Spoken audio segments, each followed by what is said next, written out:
Hello everybody! So I promised to make another video about my new coffee machine, the Philips LatteGo 5400 series. In this case it is the 5447/90, but maybe in your country it will have a little bit of a different name. I heard from people commenting my video that in the US they still have the 3200 series at the moment, and I wrote maybe they started selling this machine maybe at the moment only in Europe. By the time you watch this video, maybe they already have it, so just I don't know when they're gonna start distributing it in the place where you live. Yeah. So I hope you like the video. I will run through all the different settings that we have. Some we did set up already because we want to use them. Other ones we didn't touch. And I was asked by somebody in the comments down below. He asked me to tell him how much the Americano has, and I tried it for him, but I personally I don't like it. So I hope you enjoy it. It's kind of technical, and yeah, hope it makes it easier for you to decide if you want to buy it or not.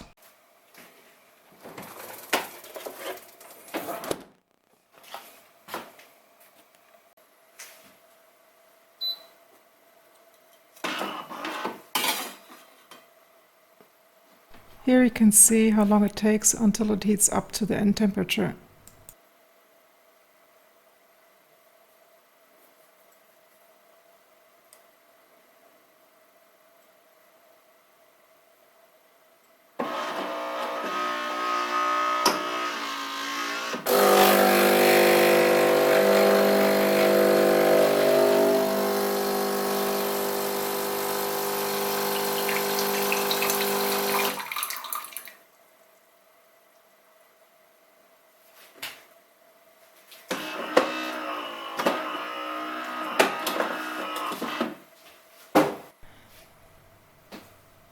So let's take a look at the water tank.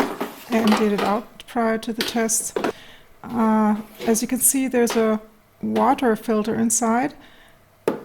When I unboxed it, there was no O-ring on the filter, so it kept on floating around in the water tank because it was very loose. And I bought an extra one, so let me take a look inside. And you will see here, and this one has an O-ring, so I took it off. And I'm going to put it on the one that is installed at the moment, the one that came with the coffee machine when I bought it. So don't worry if you didn't buy an extra filter, you can just use a rubber band like I did, just wrap it around and then it will also work.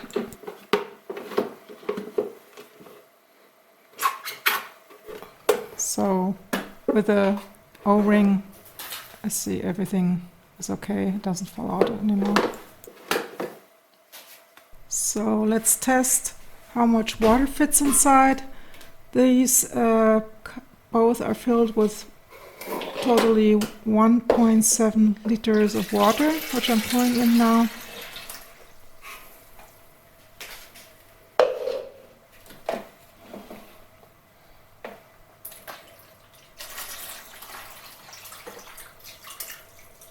As you see, it fits in. Okay, it's quite full, but it's so 1.6 might be better, but yeah, I wanted to try the max.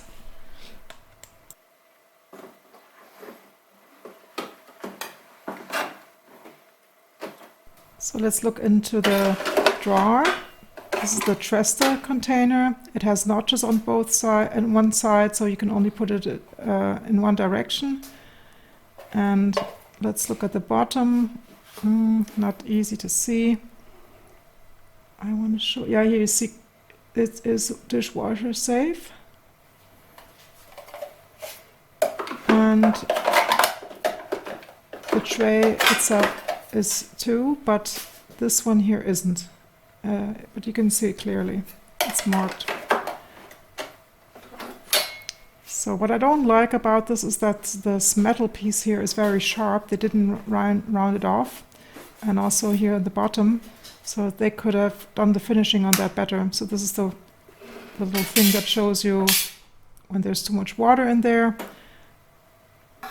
So I poured out the little bit of water that was in there. In the beginning I had a little bit of problem finding out how this metal piece fits on top, but as you see these notches, when they're grabbing over the tray, as you can see there, then it's okay, and there should be a little bit of a overhang there. So the tray is empty now. I want to pour in some water to see how much it can hold until this little thing rises. You know, this little floater, the indicator. And as you see now, a little bit more. We're maxing out everything here, so I guess that is quite high already. Yeah, that is enough. And that was approximately, a little bit more than 500 milliliters, almost 600.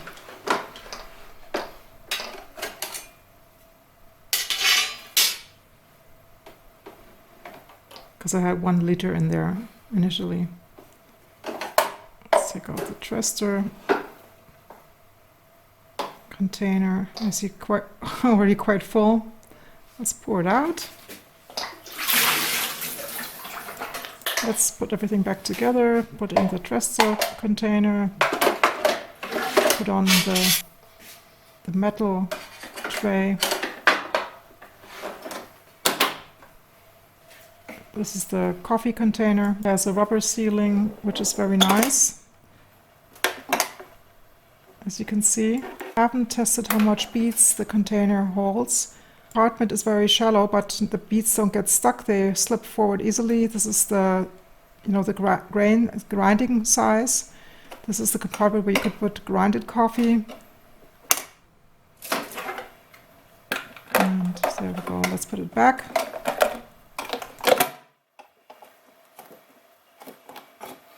The tray does get warm a bit, but it's not enough to heat up cups.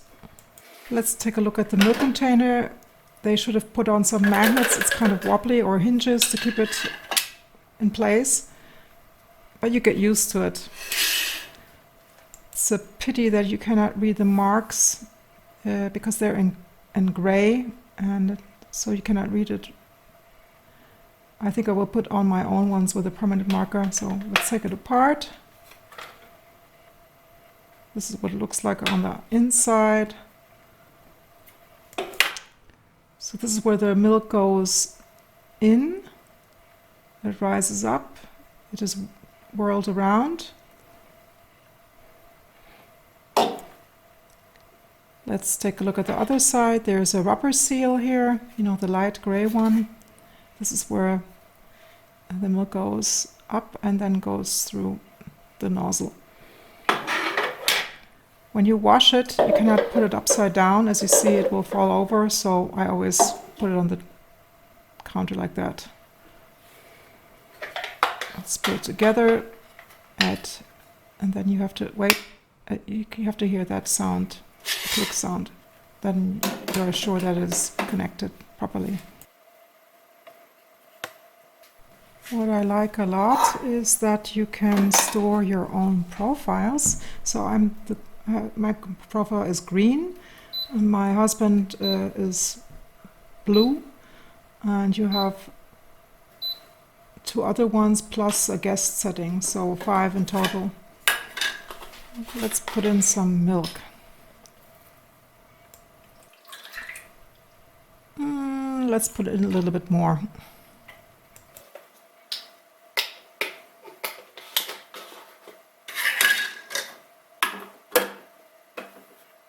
I will brew a cafe au lait just to show you how long that one takes. It's my favorite in the meantime. Ready, set, go.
that is really delicious.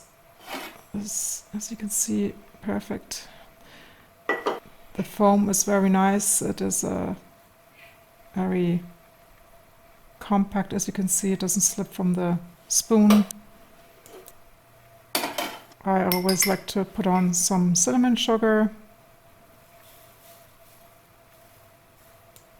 Or you could just put on some vanilla sugar or some chocolate that you mix with sugar. Up to your personal taste. Now I want to show you the quick rinse procedure, because after you have made some foam, you will see that in the nozzle there's always a bit of milk left. So let's start that. And don't worry, the milk does not get diluted.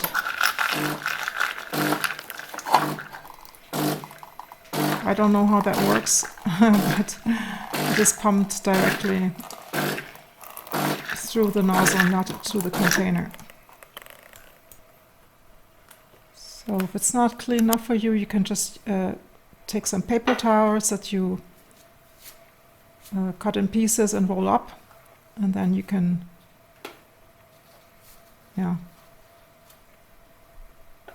clean it a little bit more and dry it. Let's take a look at all the settings. We'll start off with the espresso.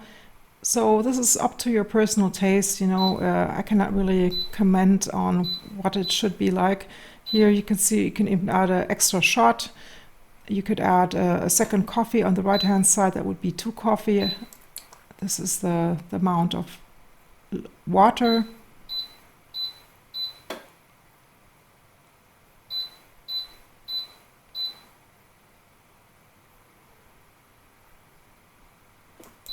Let's go back, let's make a coffee. Here the same, the strength of the coffee, the amount of water.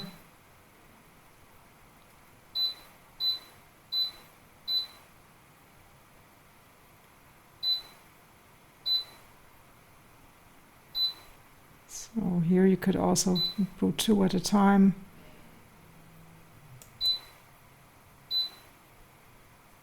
So next, Americano. I don't like that, it's not strong enough for me.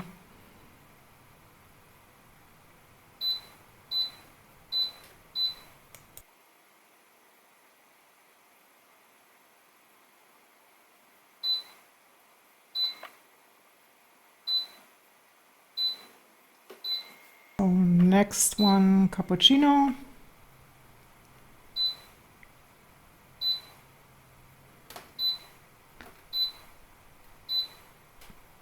So maybe it takes a while until you find your perfect settings, but then afterwards it's just a push of a button to have a perfect coffee. So take your time, please. Latte macchiato.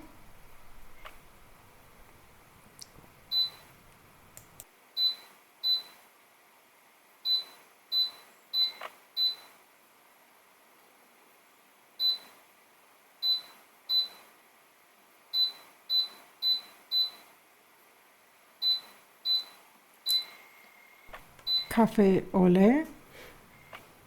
So I am changing my settings here, as you can see, but as long as you don't hit play, you can just leave the program and nothing will be stored, so don't worry. Then more drinks. Coffee cream. That is just a black coffee with a nice foam on top.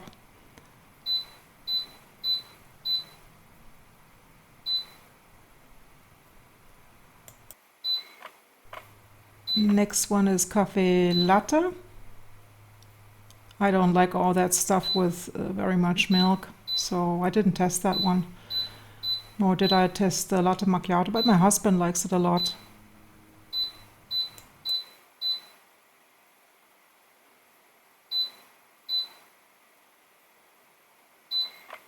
Next one is milk foam. Milk froth. Sometimes my fingers are a little bit dry, so I have to wet them, otherwise the keys don't respond that good.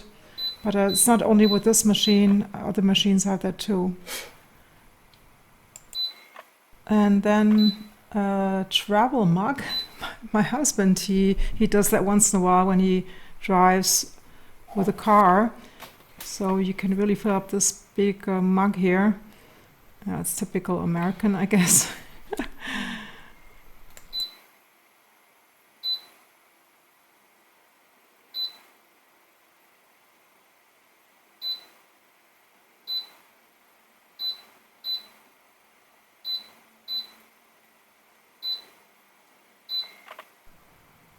Espresso lungo. That is a espresso with a bit more water, I guess.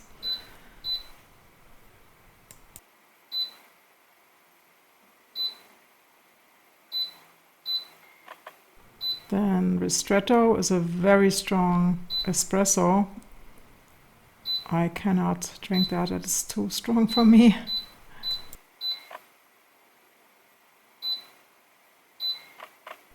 Next one up is flat white. That is a cappuccino that is a little bit stronger. I tried it, and yeah, it's nice, but for me it's a little bit too strong.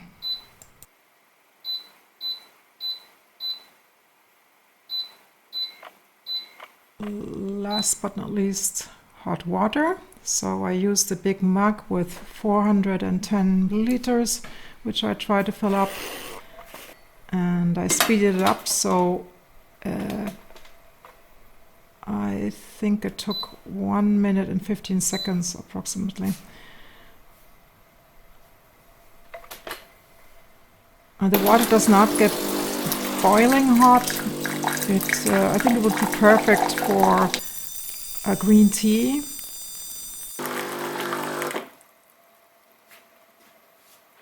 Next, let's take a look at the settings. I have to get a little bit closer. So this is how, you know, the water, we have very hard water here, so we're on 3. Then, as you can see, the Aqua Clean is still on 80%.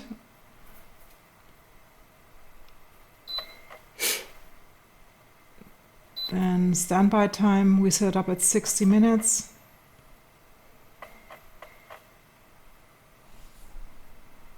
Default it was on 30, that was too short for us.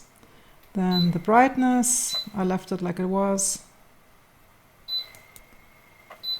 Languages.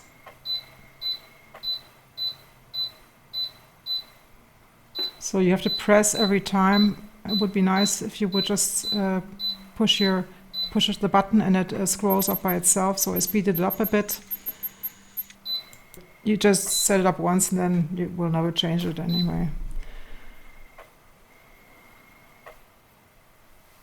Then sound feedback, yes, of course I want that. Then temperature, it was so hot in the beginning on medium setting that we went on low. This might be the reason why the tea is not hotter. So if you go on the hottest settings, I guess the tea will also get hotter. Here you can see how many coffees we have already brewed. And remember this, the filter was still on 80, so that's already quite a bit.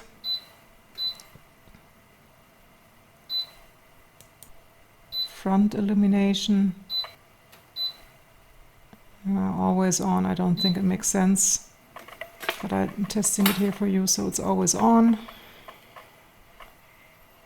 I want to have it on during brewing only. What is quite handy, here you can just scan the QR code and then you're led to the web page, I guess. Factory settings, no, I don't want that. Measuring unit, yeah, milliliter is perfect, at least for me. Then clean. I did the quick rinse already. The other ones I will do later, and I will record an extra video about it, but not now. It would take too long, you know, video would get too long, and yeah, it doesn't have to be cleaned at the moment, so yeah, later.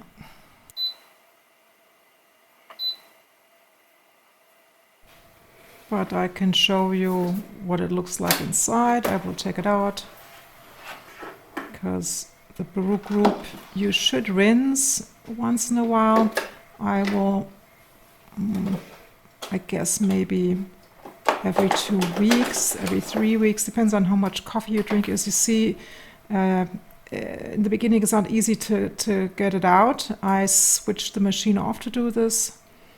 And as you see here, there's a little bit coffee powder there and also a little bit in the back. So you would have to rinse it under water in the evening and let it dry overnight, and next morning you can put it back like I'm doing now. Just push firmly until it makes click, as you can hear, and then you're good to go again. What I like a lot about this machine is if the brewing group breaks or any other accessories, you can just buy replacements. That is quite nice. You don't have to send it into service. The only thing I don't like is that the power cord doesn't sit very firmly inside the socket. It's a little bit wobbly, but you don't, yeah, once it's plugged in, you know. So I hope you liked it, and see you soon. If you want to write something under the video, go ahead. If you have any additional questions, let me know. And yeah, normally my channel is about 3D printing, but maybe in the future I will create stuff that is not only 3D printing related, yeah, because I have lots of hobbies. Okay, bye bye. Oh, and I think I'm gonna have another cappuccino, or in my case, it's not really a cappuccino, it's a cafe au lait. Okay, bye bye.